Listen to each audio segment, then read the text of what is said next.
Olá pessoal, olá turma B de processos fotográficos, tudo bem com vocês? Hoje eu vou fazer um pequeno vídeo aí com uma revisão então do conteúdo que a gente viu até a parada então em função do Covid-19, né, que tirou as nossas aulas presenciais. Então esse resumo é sobre formas compositivas dos elementos fotográficos, a disciplina FECEF. Né? A gente vai falar um pouquinho sobre até agora, então, que são sobre os elementos visuais, que é tudo aquilo que a gente vê, que a gente enxerga, que a gente reconhece na hora de fazer uma composição. As texturas, as formas, os contornos, as cores, né? Todas as nossas fotografias que a gente tira tem que ter alguma coisa desses elementos. Não todos, é claro, mas tem que ter alguns desses elementos. E de preferência a gente deve dar uma ênfase maior em um desses elementos do que em outros, né? Assim a gente vai criando uma identidade, vai deixando as fotos com mais personalidade, tá certo? O primeiro desses elementos é o ponto, né? E o ponto é o mais simples de todos dessa composição, né? O ponto é apenas uma pequena área de interesse, uma foto ou uma interseção, né, entre alguma coisa. Nesse caso aqui, por exemplo, o que a gente tem aqui são os dois cumes, né, os dois picos das montanhas que formam um ponto de interesse para a gente. O ponto é bem simplesinho, né? As linhas são formas mais poderosas, né, na hora da gente fazer as nossas composições, porque a gente pode, na verdade, direcionar o olhar, né, do espectador para onde a gente quer. Então as linhas são importantes. A gente tem as linhas horizontais, que podem produzir para a gente uma sensação mais de estabilidade, serenidade, tranquilidade, né, na hora de se fazer. E é claro que aqui também, ó, nesse caso, ó, a gente tem um ponto de interesse aqui, ó, que é a nossa árvorezinha, tá bem nesse cantinho, né? Então nosso olhar vai, então uma linha horizontal ajuda a fazer essa sequência, né, de olhar, de direcionar o nosso olhar, tá? Então isso é bem legal. Olha aqui nossa outra foto do pombinho, né, com as linhas horizontais, que nesse caso é a escadaria, e o nosso pombo, que é o ponto de interesse. Então, uma composição com linhas horizontais. Nós temos as linhas verticais, né? Essas linhas verticais, elas têm uma enorme variedade de informações que eles podem trazer na fotografia, né? Elas podem dar essa questão de opressão, como está nessa foto aqui, mas elas podem dar também uma sensação de altivez, né? De altura, de ser majestoso, poderoso, né? E faz, é claro, o nosso olhar se dirigir para cima ou para baixo. Isso é uma coisa legal. Ó, nessa árvore aqui, por exemplo, que nós temos uma sensação de grandeza, né, nessa foto, com essas linhas verticais, correto? Nós temos as linhas diagonais. Essas linhas diagonais geralmente nos dão a sensação também de profundidade e de perspectiva, né, que a gente vai ver mais para frente. Mas elas criam um ponto de interesse bem legal, né, a partir do ponto de vista mesmo de quem está fazendo a fotografia. Isso que é bem legal. E quando a gente quer também criar um ar mais dinâmico, uma sensação mais dramática na foto, as linhas diagonais ajudam bastante nisso para a gente, né? Nessa foto aqui a gente pode observar, por exemplo, tirada com esses cavalos, esse senhor puxando esse arado aqui, né? Claro que a foto preto e branco já vai trazer uma dramaticidade maior, né? Então a gente vê as linhas diagonais, isso fica bem claro aqui, né? Ó como eu faço bonitinho com essas linhas aqui, né? E a posição do fotógrafo, né, que está abaixo da linha dos animais aqui, ó, dão uma imponência para ele, né? Fazem crescer o nosso assunto, né? Então as linhas diagonais ajudam muito nessa sensação aqui pra gente, além da profundidade e perspectiva pra gente. As linhas curvas, além de dar uma sensação de estabilidade, nervosismo, também faz movimento, né? Se a gente pegar aqui nessa questão aqui, eu consigo sentir, ó, movimento, né, de subir ou de descer.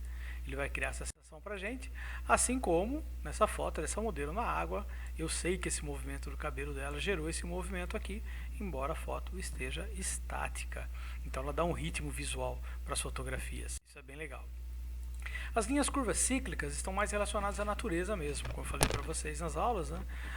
Então, como as ondas do mar, como um redemoinho, como um ciclone, que vão formar essas curvas cíclicas. Então a gente vai encontrar isso bem mais na natureza, em flores e algumas plantas também.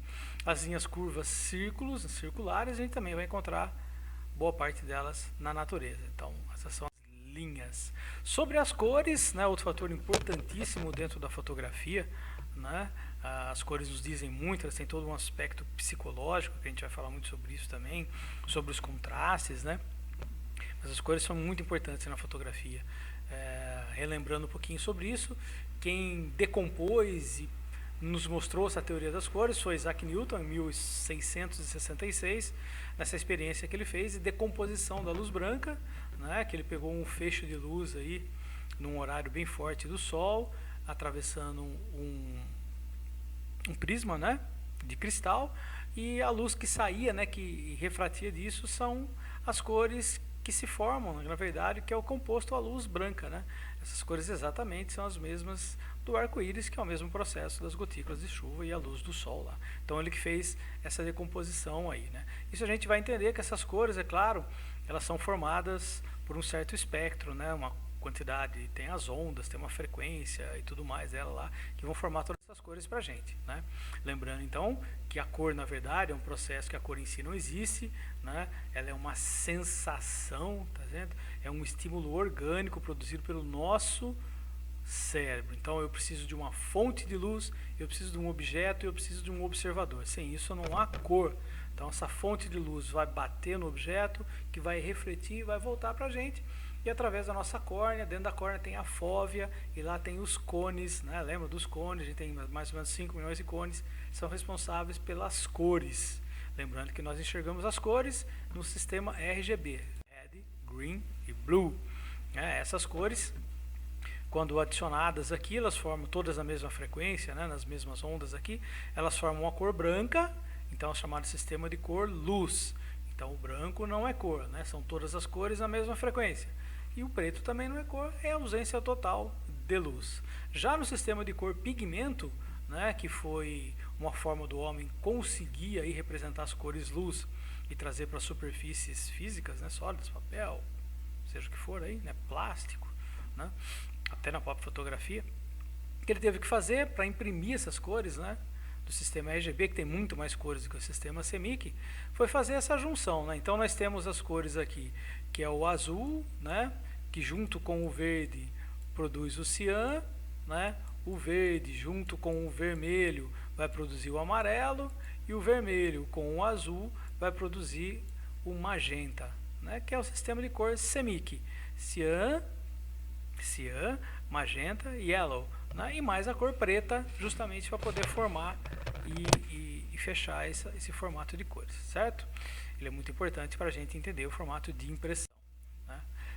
Junto a isso, o que a gente tem dentro desse espectro de cores que é importante para a fotografia? Nós temos as cores quentes e as cores frias, que nos dão uma ferramenta poderosa de sensação, de conseguir passar emoções através das fotos, né? Publicitárias ou não, né? Mas elas conseguem trazer isso para a gente, né? E esse tipo de cores estão todas aqui dentro do círculo cromático, né? Cores quentes e cores frias, onde a gente entende matiz, que são essas cores que estão aqui para o lado de fora, né, do círculo, que é a cor pura. Nós temos os tons, que é justamente essa tonalidade da matiz que vai descendendo aqui, né, ó. As cores vão diminuindo em sua potência, vamos dizer assim, né? Então as cores diminuem bastante, tá certo? E depois o que nós temos também são os contrastes, né? Nós temos o contraste de cor complementar. Contraste de cor complementar seria exatamente isso, ó. Essa cor contrasta com essa. Então esse é um contraste de cor complementar. É a cor que está exatamente ao inverso dela dentro da nossa escala cromática de cores, né? E nós temos também depois, né, as cores que tem o contraste, mas já o contraste análogo, que são as cores que estão uma ao lado da outra, né? Faz um contraste bem legal, principalmente na moda, isso é muito utilizado, certo? Outra coisa importante que a gente viu sobre a regra dos terços, que eu acho fantástica e simples e muito gostosa de ser utilizada, embora a gente encontre alguns profissionais, poucos, né, que dizem que até para não usar a regra dos terços, né? Puxa, mas era uma regra tão simples, né? Ela foi criada, na verdade, por um pintor, John Thomas Smith, em 1797, no livro Remarks on Rural Scenery, né, que ele fazia das pinturas das cenas rurais, né? E ele criou isso para quê? Forma muito simples, né? Vocês sabem lá, a regra dos terços é uma teoria utilizada na hora de compor a nossa imagem, né, que faz uma coisa bem simplesinha, que é dividir em linhas horizontais, então 2 linhas horizontais e 2 linhas verticais, certo? Melhor do que a minha, claro. E dentro disso, nós temos essa intersecção aqui dos pontos, ó. Então são 4 intersecções que formam pontos de interesse dentro da nossa composição. Por isso ajuda a gente, na hora de tirar foto, achar a linha correta do horizonte, né, para não ficar nada inclinadinho, torto, tá certo? E a gente pode utilizar, além desses 4 pontos aqui, como nessa fotografia, a gente tem essa família que está ocupando uma coluna inteira. Então eu posso ocupar uma coluna inteira, eu posso ocupar só um quadro, eu posso ocupar os 2 quadros, não é? Assim como eu posso ocupar linhas inteiras também. Então ela ajuda a gente a compor mesmo a cena, a deixar ela mais interessante, né? Deixar muito mais bonita, como a gente tem nesse caso aqui com os textos, tá? No caso de paisagens, a gente também viu que ela se torna muito interessante para a gente na hora de eu escolher. Então, por exemplo, eu vou dividir ela novamente aqui em 2 linhas horizontais, né? E o que eu faço? Eu divido nos 2/3 maiores, eu coloco o que eu acho que é mais interessante nessa foto de paisagem, né? E deixo o que é menos interessante para mim em 1/3 só da minha fotografia. Então isso é muito legal, né? Outra coisa que a gente viu, que foi a última disciplina, o último conteúdo, foi sobre as perspectivas, né? E o que é perspectiva, né? O mundo real a gente sabe é tridimensional, os nossos olhos veem, né? E assim a gente sabe se o objeto está mais longe, mais perto, né? E isso depende de cada ângulo de visão diferente que a gente tem. A fotografia é bidimensional, mas a gente pode, em função de como a gente utiliza, criar a perspectiva, não é? Quando a gente trabalha bem a perspectiva, ela é uma ferramenta bem legal da gente fazer fotos muito joias que vão ajudar muito na composição, né? Para isso a gente tem a linha do horizonte, a gente tem as linhas de fuga e o ponto de fuga que vai ajudar a gente a compor a nossa foto. Ó, um exemplo disso. Então aqui a gente tem as nossas linhas de fuga, né, ó, que vão convergir para o nosso ponto de fuga que está aqui. Tá? Então está muito claro a hora da gente produzir isso, né? Então dentro dessa a gente tem as perspectivas linear, né? Então as linhas ajudam, né, dentro do ponto lá, então as linhas diagonais ajudam muito. Uma lente grande angular vai ajudar a gente a também criar perspectivas.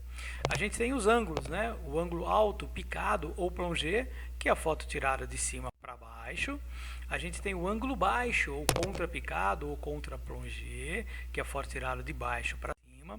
A gente tem o nadir, né, que é um efeito, que é um termo até astronômico, que é a foto totalmente de baixo para cima, né, também chamado de contra-plongé absoluto ou contra-zenital. E o contrário dele, o que a gente tem é o zenith, que é justamente essa foto totalmente de cima, pegando uma área bem maior. Tá? E perspectiva aérea, que é também chamada de perspectiva atmosférica, que são fotos mais de paisagem, onde a gente a área mais próxima que é bem nítida e a área do fundo, né, já bem mais com um efeito, né, que já vai sumindo, né, deixando aquela coisa bem mais embaçadinha lá, que é bem legal, né? E por último, o que a gente viu que foi a perspectiva forçada, que nada mais é do que a gente criar através da manipulação da cena, fazer com que um objeto esteja ou pareça estar no mesmo plano, quando na verdade ele não está, certo? Então esse foi uma revisão bem basiquinha e rápida do nosso conteúdo, e depois, é claro, tem uma atividade para a gente fazer. Ok, pessoal? Até mais!